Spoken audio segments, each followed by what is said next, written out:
आज के इस ऑडियो बुलेटिन में आपका स्वागत है और मैं हूं डॉक्टर अरविंद कुमार पाल। साथियों, 1857 के भारतीय स्वतंत्रता संग्राम की 165वीं वर्षगांठ पर अमृत महोत्सव की श्रृंखला में इस बार तात्या टोपे की बलिदान गाथा। इस ऑडियो बुलेटिन में हम आगे बात करेंगे छापामार युद्ध के महानायक तात्या टोपे की। देश में 1857 में आजादी का बिगुल फूंकने वाले बड़े नामों में एक नाम तात्या टोपे का भी शामिल है। उन्होंने न सिर्फ 1857 में स्वतंत्रता संग्राम की नींव रखी, बल्कि पूरे देश में आजादी की चेतना का सूत्रपात किया। उन्होंने गुलामी को अपनी नियति मान चुकी जनता को यह बताया कि आजादी क्या होती है और उसे हासिल करना कितना जरूरी है। 16 फरवरी 1814 को जन्मे तात्या टोपे का असली नाम रामचंद्र पांडुरंग राव था। महाराष्ट्र का येवला उनका पैतृक गांव था। पेशवा बाजीराव द्वितीय जब पुणे से निकलकर कानपुर के निकट बिठूर गए तो पुणे से कई परिवार उनके साथ वहां पहुंचे। इनमें पांडुरंग परिवार भी शामिल था। पांडुरंग अपनी पत्नी, बच्चे रामचंद्र और गंगाधर के साथ बिठूर आ गए थे। बिठूर में तात्या टोपे नाना साहेब और मोरोपंत तांबे, रानी लक्ष्मीबाई के पिता, के संपर्क में आए। वे नाना साहब के दोस्त, दीवान, प्रधानमंत्री और सेना प्रमुख जैसे पदों पर रहे। ब्रिटिश सैनिकों ने जब झांसी को घेरा तो नाना साहब ने तात्या के नेतृत्व में ही सेना को भेजा।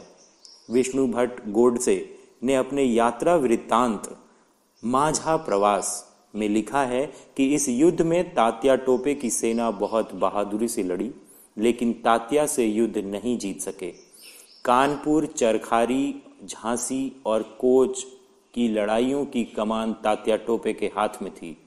चरखारी को छोड़कर दुर्भाग्य से अन्य स्थलों पर उनकी पराजय हो गई।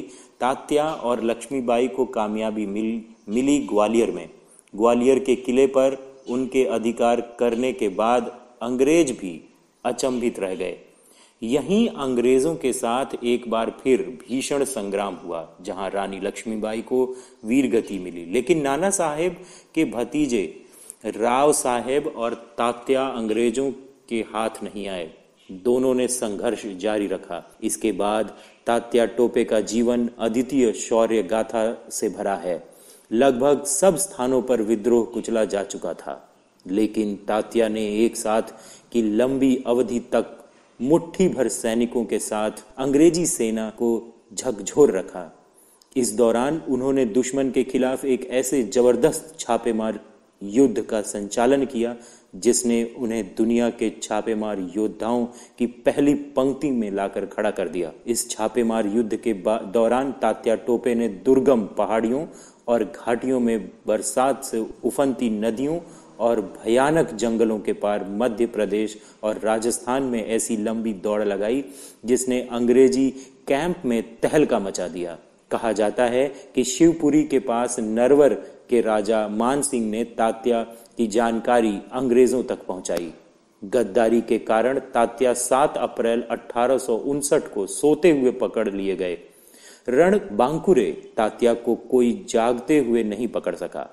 विद्रोह और अंग्रेजों के विरुद्ध युद्ध लड़ने के आरोप में 15 अप्रैल 1859 को शिवपुरी में तात्या टोपे का कोर्ट मार्शल किया गया। उन्हें मौत की सजा दी गई। शिवपुरी के किले में उन्हें 3 दिन बंद रखा गया। 18 अप्रैल को शाम 4 बजे तात्या को अंग्रेज कंपनी की सुरक्षा में बाहर लाया गया और हजारों लोगों की उपस्थिति में खुले मैदान में फांसी पर लटका दिया गया। कहते हैं तात्या फांसी के चबूतरे पर दृढ़ कदमों से ऊपर चढ़े और फांसी के फंदे में स्वयं अपना गला डाल दिया। हालांकि इस प्रचलित कथन को लेकर बहुत विवाद रहे हैं। कहा जाता है कि अंग्रेजों ने तात्या की जगह किसी और को पकड़ लिया था। तात्या की मृत्यु को लेकर विवाद भले ही हो, लेकिन उनकी अप्रतिम वीरता ने अंग्रेजों के दांत जरूर खट्टे कर दिए थे। धन्यवाद।